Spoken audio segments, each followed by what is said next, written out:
من الشیطان الرجیم بسم اللہ الرحمن الرحیم حتی اذا استیأس الرسل وظنوا انہم قد کذبوا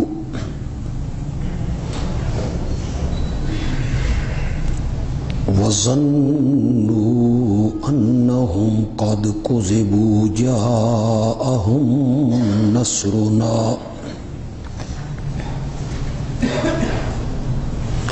فنجی من نشاء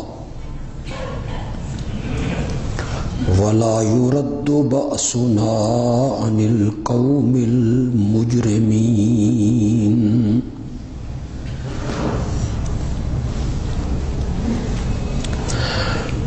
لقد كان في قصصهم عبرة لأولي الألباب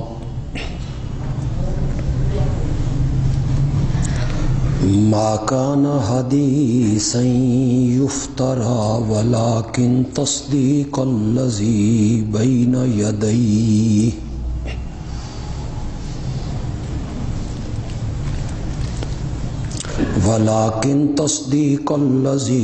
بين يديه وتفصيل كل شيء وهدى ورحمة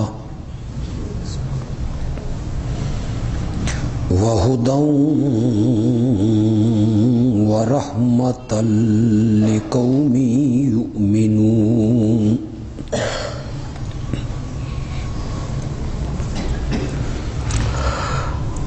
یہاں تک کہ جب پیغمبر لوگوں کے ایمان لانے سے نا امید ہو گئے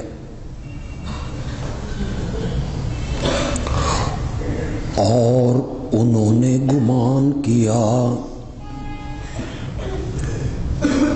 کہ ان کے ماننے والے بھی ان کی تکذیب کر دیں گے، تو ان کے پاس ہماری مدد پہنچ گئی۔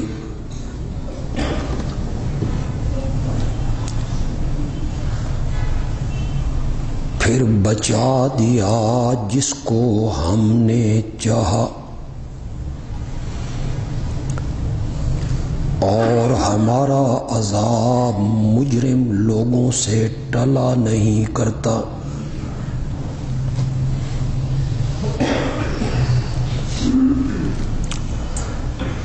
ان نبیوں کے واقعات میں عقل والوں کے لیے بڑی عبرت ہے۔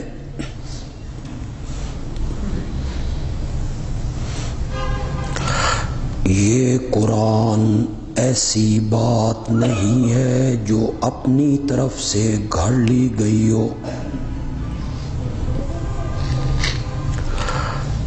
لیکن یہ تصدیق کرتا ہے ان کتابوں کی جو اس سے پہلے ہیں، اور ہر چیز کو کھول کے بیان کرتا ہے۔ اور یہ قرآن نری ہدایت ہے اور رحمت ہے یقین رکھنے والے لوگوں کے لیے۔ اللہم صلی علی سیدنا و مولانا محمد وعلی آل سیدنا و مولانا محمد وبارک وسلم ثم صلی علیہ۔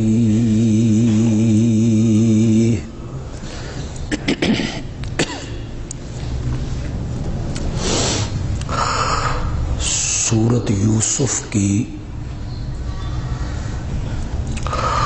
100 آیتوں کی تفسیر میں بیان کر چکا ہوں۔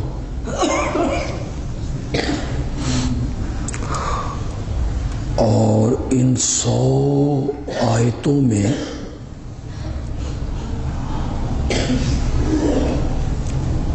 بلکہ 101 آیات میں اللہ نے حضرت یوسف کے مکمل واقعہ کو ذکر فرمایا ہے۔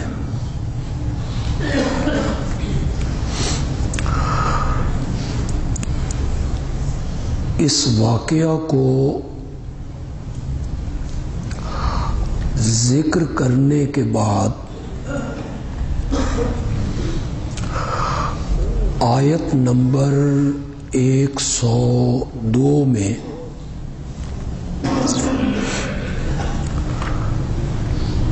اللہ اپنے آخری پیغمبر کی صداقت کو ذکر کر رہے ہیں۔ ذالک من انباء الغیب نوحیہ الیک،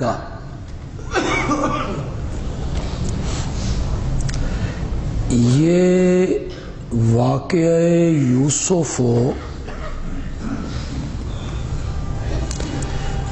غیب کی خبروں میں سے ایک خبر ہے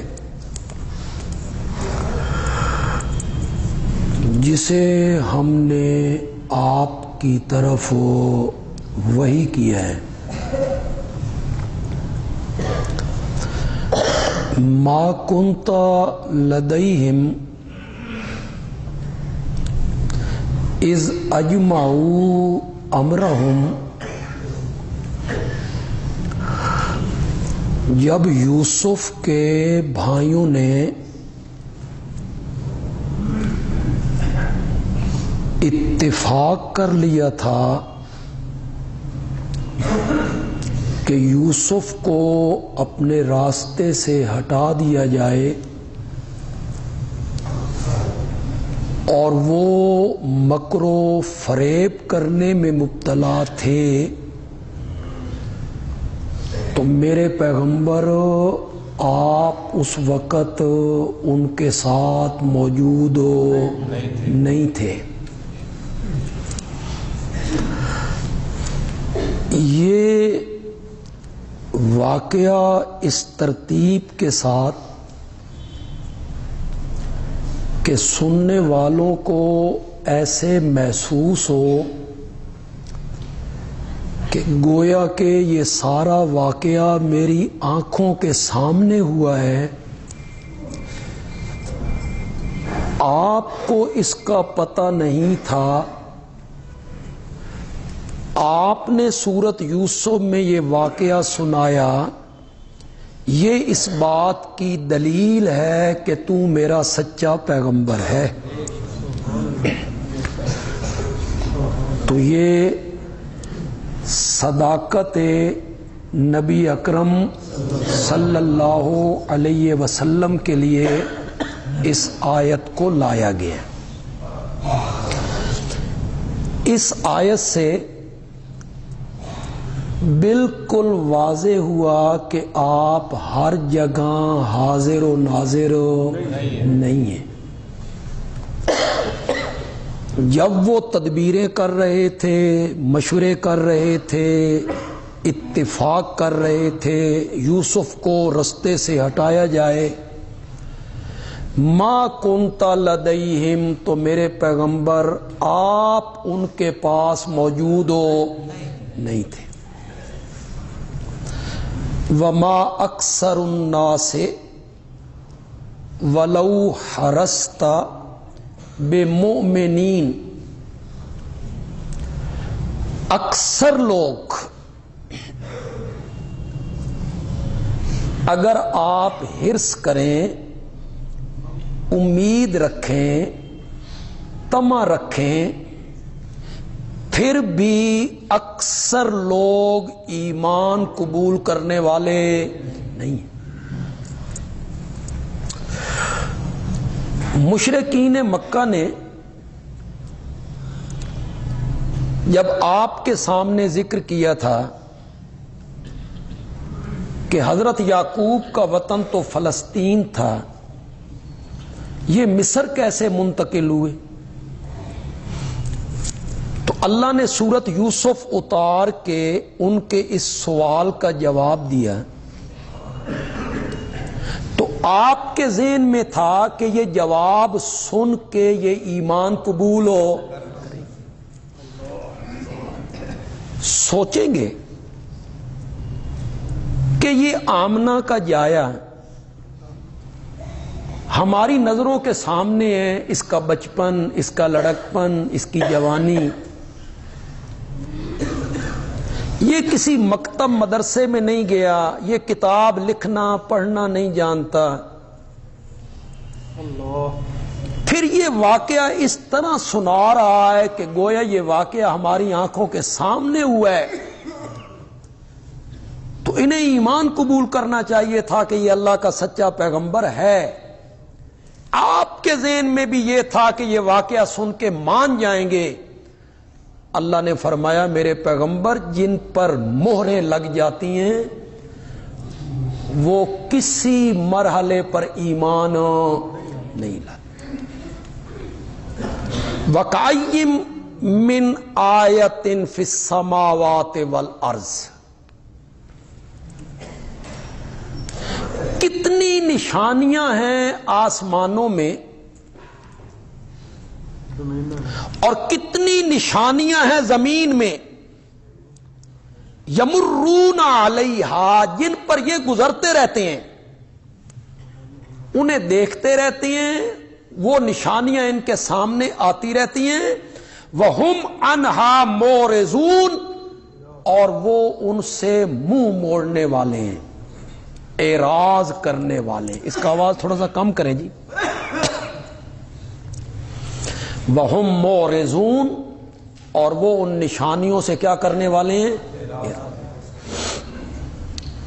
کیا کہنا چاہتے ہیں اللہ اس آیت میں؟ میرے پیغمبر آپ کا خیال یہ تھا کہ حضرت یوسف کا واقعہ سن کے ایمان قبول کریں گے۔ حضرت یوسف کا واقعہ یہ بڑی نشانی ہے آپ کی صداقت کی، سچائی کی، اور انہیں ایمان قبول کر لینا چاہیے۔ میرے پیارے پیغمبر، یوسف کے واقعہ کے علاوہ زمین و آسمان میں میری توحید کی بڑی نشانیاں ہیں، یہ ان پہ گزرتے رہتے ہیں، ان کو دیکھتے رہتے ہیں۔ اگر انہوں نے سمجھنا ہوتا نا تو زمین و آسمان کی ان نشانیوں کو دیکھ کر وہ آسمان کی طرف نہیں دیکھتے کہ یہ آتھی کرنوں والا سورج ہے، ٹھنڈی روشنی والا چاند ہے، جگمگانے والے ستارے ہیں، امڈ کے آنے والے بادل ہیں، برسنے والی بارش ہے، پڑنے والے اولے ہیں، چمکنے والی بجلی ہے، گرجنے والے بادل ہیں۔ پھر یہ زمین کی طرف نہیں دیکھتے کہ اس کا سینہ چیر کے اس میں نہریں، سمندر، دریا، ندیاں، نالے ہم نے بہائے ہیں۔ پھر یہ پہاڑوں میں نہیں پھرتے کہ ان کا سخت سینہ چیر کے ہم نے اس میں سے پانی کے چشمے جاری کر دیے، یہ نہیں دیکھتے ہیں ان چیزوں کو۔ یہ سر بفلک پہاڑ نہیں دیکھتے ہیں، یہ شجر، یہ پھل، یہ ثمر، یہ پھول، ان کے رنگ، یہ رات اور دن کا آنا جانا بدلنا، یہ ہواؤں کا چلنا، موسموں کا بدلنا، تغیر، یہ بڑی نشانیاں ہیں۔ اگر کوئی سمجھنا چاہے نا تو صرف یوسف کا واقعہ نہیں، زمین و آسمان میں میری توحید کی دلیلیں اور نشانیاں بکھری پڑی ہیں۔ اس پر میں آپ کو ایک دو جگہ دکھانا چاہوں گا، یا سورۃ بقرہ میں آئیں۔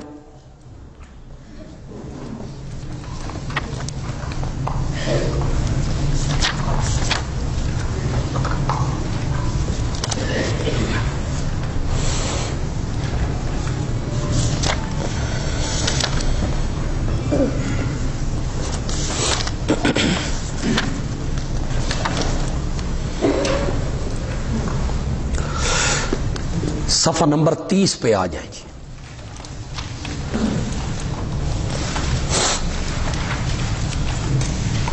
سورۃ البقرہ. جو ہمارے پاس قرآن کھلے ہوئے ہیں ان کا صفحہ نمبر 30 ہے اور آیت نمبر ہے 164.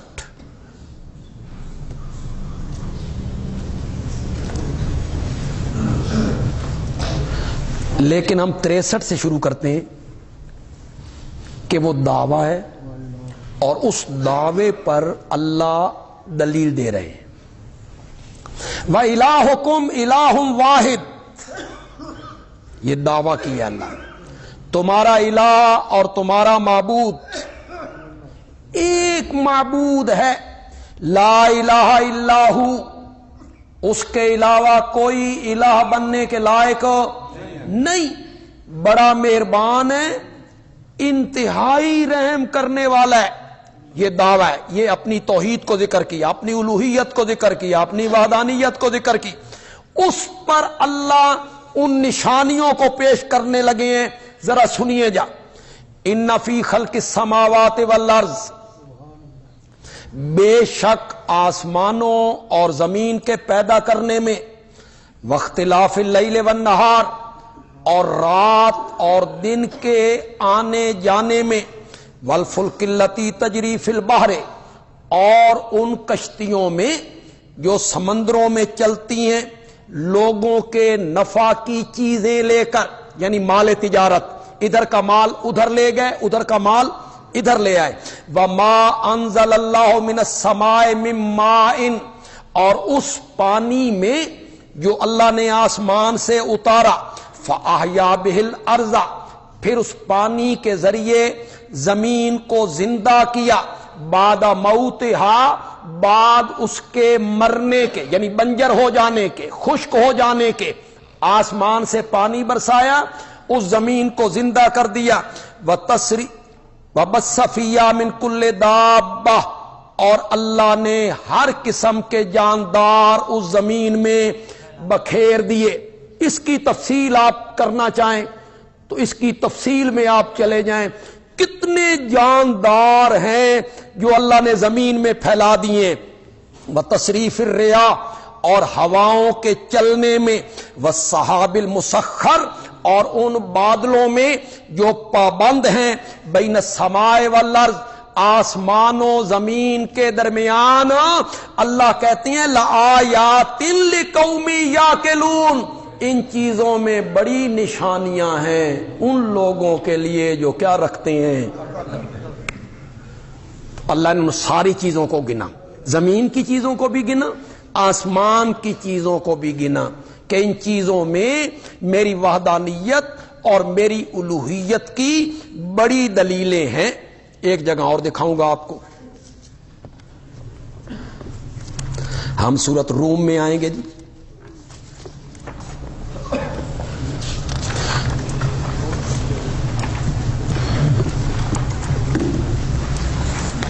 وہاں تو اللہ نے حد کر دی اپنی نشانیاں بیان کرنے کی.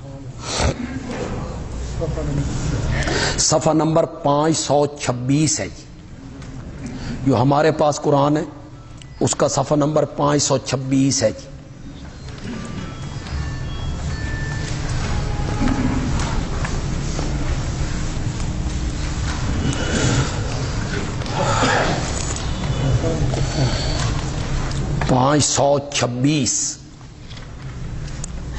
سورۃ الروم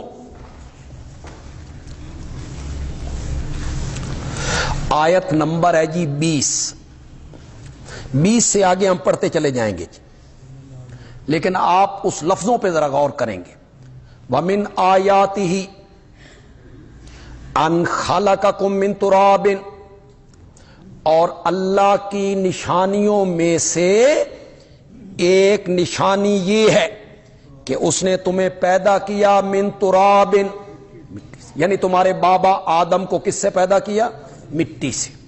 ورنہ تو عام انسانوں کی جو پیدائش ہے وہ نطفے سے، یعنی تمہارے بابا کو مٹی سے ہم نے بنایا، یا مطلب یہ ہے کہ ساری غذا جو ہے یہ مٹی سے حاصل ہوتی ہے، اور وہ غذا بندہ استعمال کرتا ہے تو خون بنتا ہے، پھر اس خون کا جوہر نکلتا ہے تو وہ نطفہ بنتا ہے۔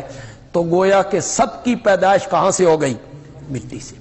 اور اس کی نشانیوں میں سے ایک نشانی یہ ہے اس نے پیدا کیا تم کو مٹی سے، ثم اذا انتم، پھر اب تم انسان ہو، تنتشرون، جو جا بجا پھیل رہے ہو، ساری کائنات بھر گئی ہے، زمین بھر گئی ہے، وہ انسان پھیلے ہوئے ہیں۔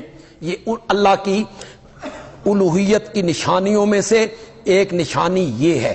آگے آیت نمبر 21 میں کیا کہا؟ وَمِنْ آیَاتِهِ، اور اس کی نشانیوں میں سے ایک نشانی یہ ہے خَلَقَ لَكُم مِّنْ أَنفُسِكُمْ أَزْوَاجًا، اس نے پیدا کیا تمہاری جنس سے تمہاری بیویوں کو، تمہاری بیویاں تمہاری ہم جنس بنائیں، لِتَسْكُنُوا إِلَيْهَا، تاکہ تم ان کی طرف راحت حاصل کرو، تسکین حاصل کرو، وَجَعَلَ بَيْنَكُمْ مَوَدَّةً وَرَحْمَةً، اور اس نے رکھ دی تمہارے درمیان محبت بھی رحمت بھی، محبت کے جذبے رکھ دیے، رحمت کے جذبے رکھ دیے۔ ان فی ذالک لآیات، بے شک اس میں بڑی نشانیاں ہیں، لقوم یتفکرون، ان لوگوں کے لیے جو سوچو بچار کرتے ہیں۔ آگے آیت نمبر 22 میں کیا کہا جی؟ وَمِنْ آیَاتِهِ خَلْقُ السَّمَاوَاتِ وَالْأَرْضِ، اور اس کی الوہیت کی نشانیوں میں سے ایک نشانی ہے آسمان و زمین کا بنانا، وَاخْتِلَافُ أَلْسِنَتِكُمْ، اور تمہاری زبانوں کا مختلف ہونا، وَأَلْوَانِكُمْ، اور تمہارے رنگوں کا مختلف ہونا۔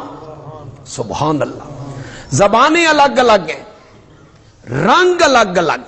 کبھی بندہ عمرے پہ جائے یا خاص کر کے جب بندہ حج پہ جائے تو وہاں جا کے بندہ دیکھتا ہے ون پونے بندے،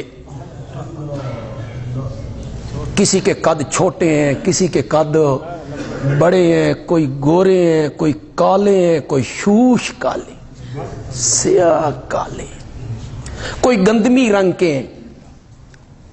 انڈونیشیا کے لوگوں کو ہم دیکھیں تو ہم پہچان بھی نہیں سمجھے، یہ سارے دی شکل ایکو جائیے، ہو سکتا سن او ہی سمجھتے ہوں، وہ پاکستانیوں کو دیکھتے ہو تو وہ بھی ایسے سمجھتے ہو، انڈونیشیا والوں کو دیکھیں تو لگتا ہے یہ سارے ایک جیسی شکل والے ہیں، چائنا والے ایک جیسی شکل والے ہیں، ان کے رنگ مختلف ہیں، ان کی زبانیں مختلف ہیں۔ ان فی ذالک لآیات للعالمین، اس میں بڑی نشانیاں ہیں جاننے والوں کے لیے۔ اللہ نے پھر جب اللہ میں نے کئی مرتبہ کہا نا بھائی، جب اللہ دلائل کا سلسلہ شروع کرتے ہیں نا تو پھر اللہ دلائل کی بارش برسا دیا، پھر اللہ چلتے ہیں۔ وَمِنْ آیَاتِهِ، یہ آیت نمبر 23 پہ ہم پہنچ گئے، اور اس کی الوہیت کی نشانیوں میں سے ایک نشانی کیا ہے؟ منامکم باللیل، تمہارا رات کے ٹائم سونا، اس نے رات بنائی ہے، اس میں تم آرام کرتے ہو، والنہار، اور دن کے ٹائم تمہارا پھیل جانا، وابتغاؤکم من فضلہ، اور اس کا فضل تلاش کرنا، یعنی تجارت۔ دن بنایا تاکہ تم پھیلو اور تجارت کرو۔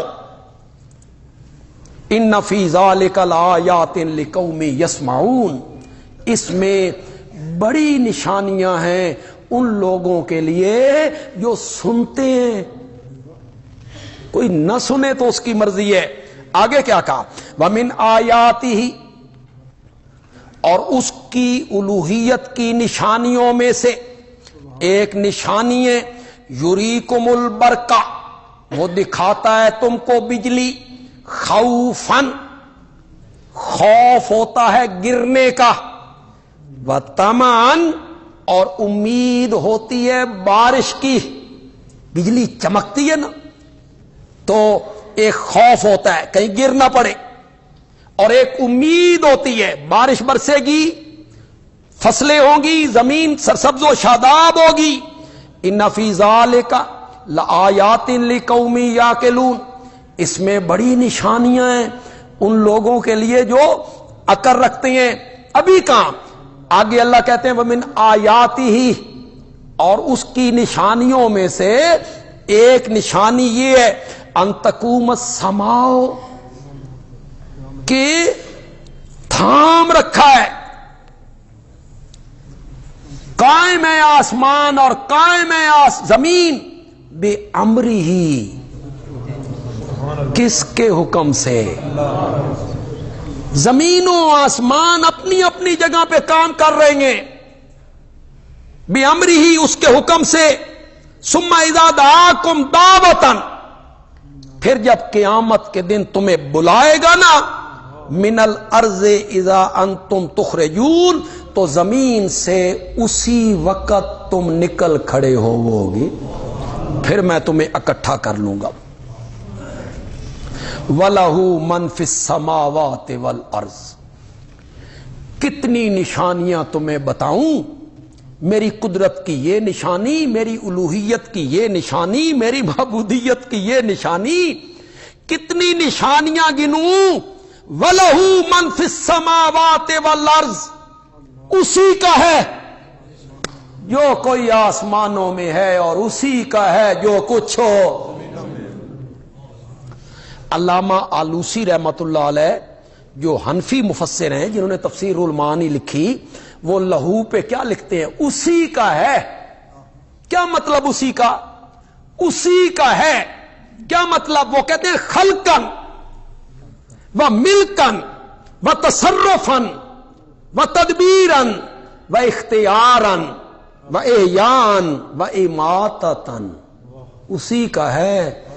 پیدا کرنے کے لحاظ سے، ملک کے لحاظ سے، تصرف کے لحاظ سے، اختیار کے لحاظ سے، تدبیر کے لحاظ سے، تصرف کے لحاظ سے، زندگی دینے کے لحاظ سے اور موت کے لحاظ سے، اسی کا ہے، اسی کا ہے، اسی کا ہے.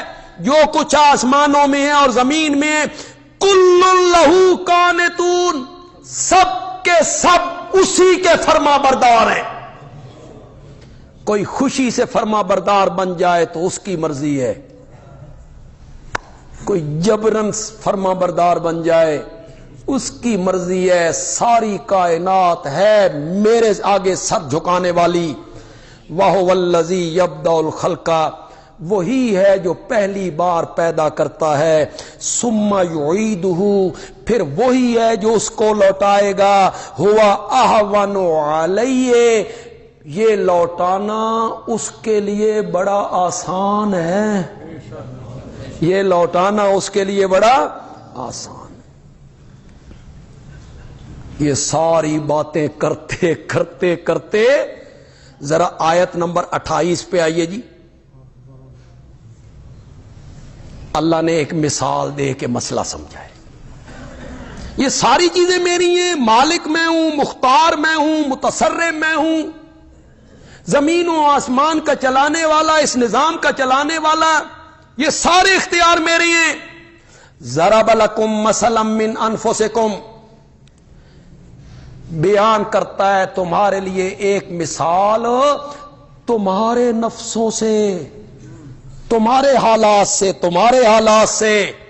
هل لکم مما ملکت ایمانکم من شرکاء فیما رزقناکم فانتم فیہ سواء، ہیں تمہارے غلام من شرکاء سانجی، فیما رزقناکم اس دولت میں جو ہم نے تمہیں دی ہے.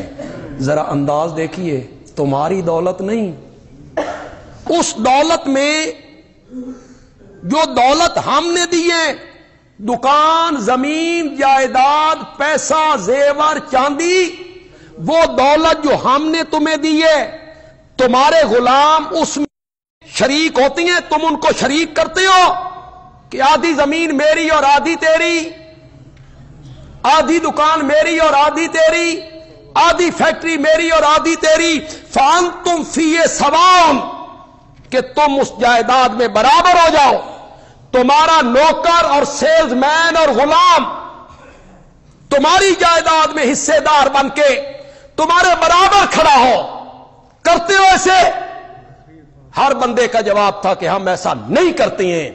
اللہ نے فرمایا تم اپنے غلام اور نوکر کو اپنی جائیداد میں شریک نہیں کرتا، میں بھی اپنے پیاروں کو اپنی صفتوں میں شریک نہیں کرتا۔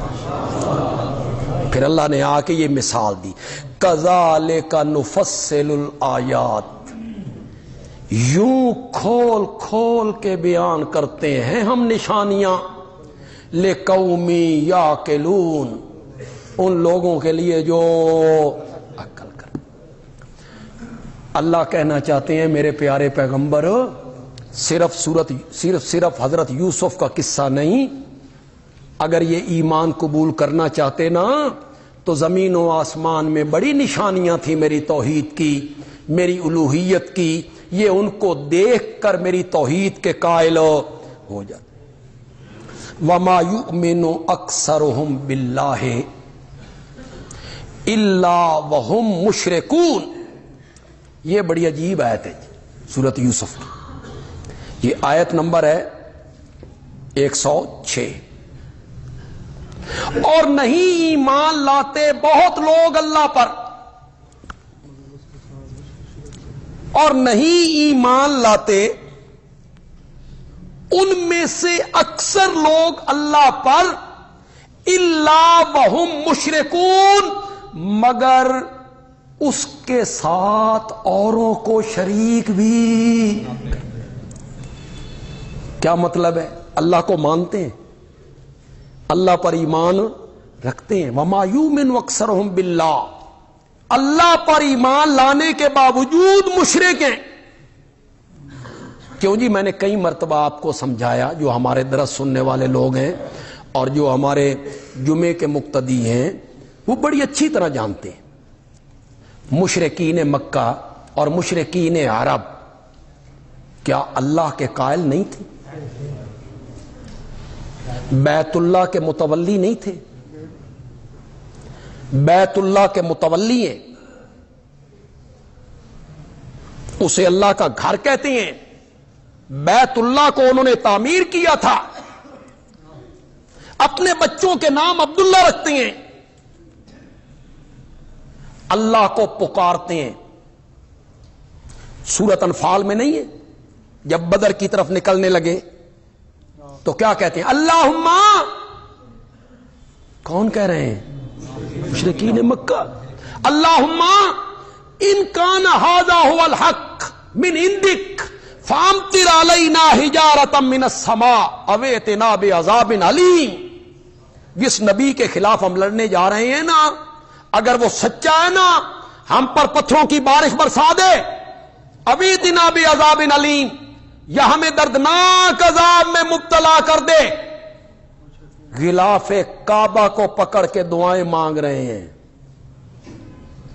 اللہ کی تقدیر نے بھی کہا کہ آؤ صحیح، تمہیں منہ مانگی موت دیں گے آج۔ وہ جو کہہ رہے ہیں اب ائتنا بعذاب علیم، اللہ کو پکار رہے ہیں۔ اللہم، ہماری حدیث کی کتاب ہے مسلم، مسلم میں مشرکین مکہ کا تلبیہ موجود ہے۔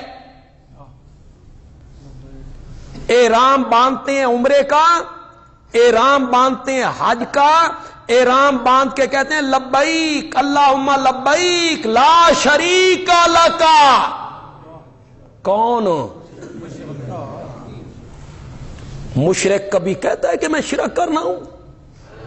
ابو جہل بھی نہیں مانتا تھا، وہ بھی کہتا تھا لا شریک لک، میں آ گیا ہوں، میں حاضر ہوں، تیرا کوئی شریک نہیں۔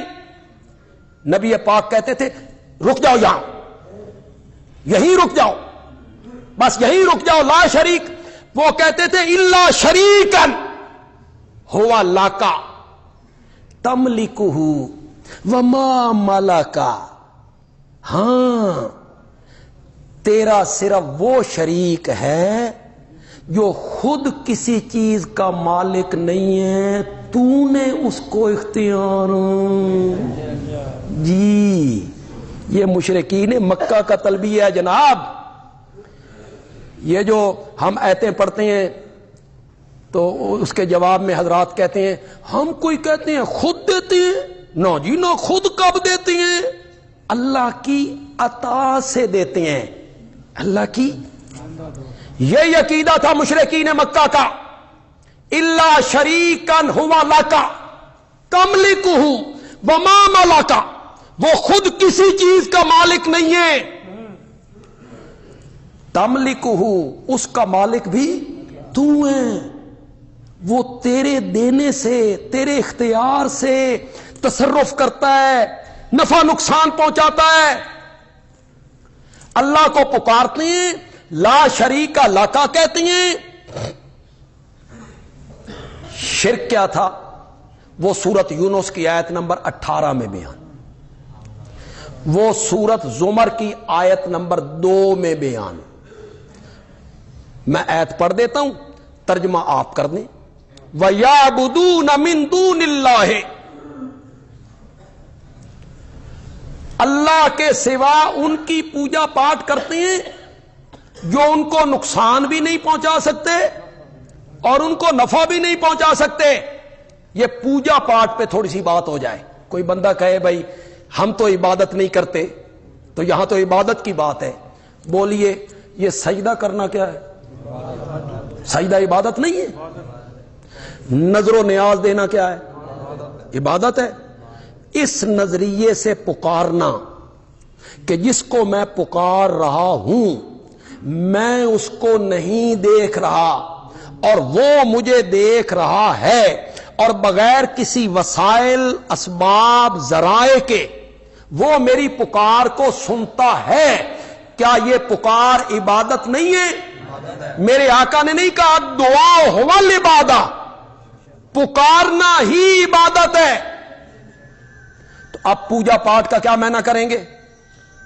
ان کے سجدے کیوں کرتے ہو؟ اب معنی یوں کر لیں گے، ان کی پوجا پاٹ کیوں کرتے ہو؟ ان کے سجدے کیوں کرتے ہو؟ انہیں مصائب میں کیوں پکارتے ہو؟ انہیں ان کے نام کی نظر و نیاز کیوں دیتے ہو؟ اب میں نے یہ ہوگا وَيَعْبُدُونَ مِن دُونِ اللَّهِ، اللہ کے سوا ان کے سجدے کرتے ہیں، اللہ کے سوا ان کی پکاریں کرتے ہیں، اللہ کے سوا ان کے نام کی نظر و نیاز دیتے ہیں جو ان کو نفع بھی نہیں پہنچا سکتے اور نقصان بھی نہیں دے سکتے۔ وَيَقُولُونَ، اور کہتے ہیں ہَؤُلَاءِ، یہ جن کی پوجا پاٹ ہم کر رہے ہیں نا، یہ شفعاؤنا، یہ ہمارے سفارشی ہیں عند اللہ۔ یہ قرآن نے مشرکین مکہ کا شرک ذکر کیا ہے سورت یونس کی آیت نمبر 18 میں، پھر سورت زمر کی آیت نمبر 2 میں ذکر کیا۔ اس کا ترجمہ آپ کر لیں، ما نعبدہم الا لیقربونا، یہ تو بالکل ہمارے معاشرے پہ فٹ آئے گی، لفظ بھی کیسے بولے قرآن نے، ما نعبدہم الا لیقربونا الی اللہ، ہم ان کی پوجا پاٹ، ان کے سجدے، ان کی پکاریں، ان کے نام کی نظر و نیاز، ان کے نام کی دعائیاں اس لیے دیتے ہیں، آگے ترجمہ آپ نے کرنا ہے، اس لیے دیتے ہیں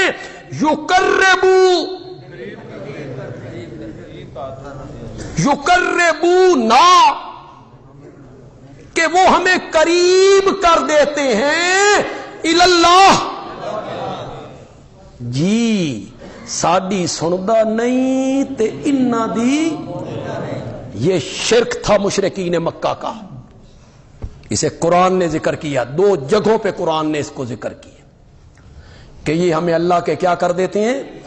قریب کر دیتے ہیں۔ اللہ نے کہا اکثر لوگ اللہ کو ماننے کے باوجود مشرک ہیں، یعنی اللہ کو مانتے ہیں اس کے باوجود وہ کیا کرتے ہیں؟ شرک۔ قل ھذہ سبیلی ادعو الی اللہ، اصل مقام ہے جی سورت کا۔ میرے پیغمبر آپ کہیں ھذہ سبیلی، یہ ہے میرا رستہ۔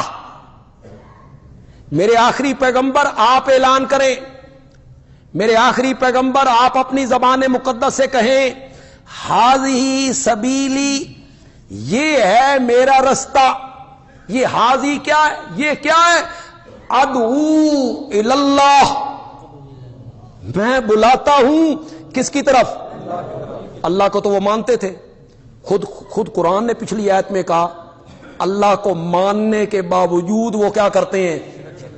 تو یہاں ادعو الی اللہ کا کیا معنی ہوگا؟ ادعو الی توحید اللہ، اکیلے اللہ کو وحدہ لا شریک ماننا، اس کی صفات مخلوق میں سے کسی کے اندر تسلیم نہ کرنا، یہ ہے میرا رستہ۔ ادعو الی اللہ کہ میں بلاتا ہوں اللہ کی طرف، کس طرح؟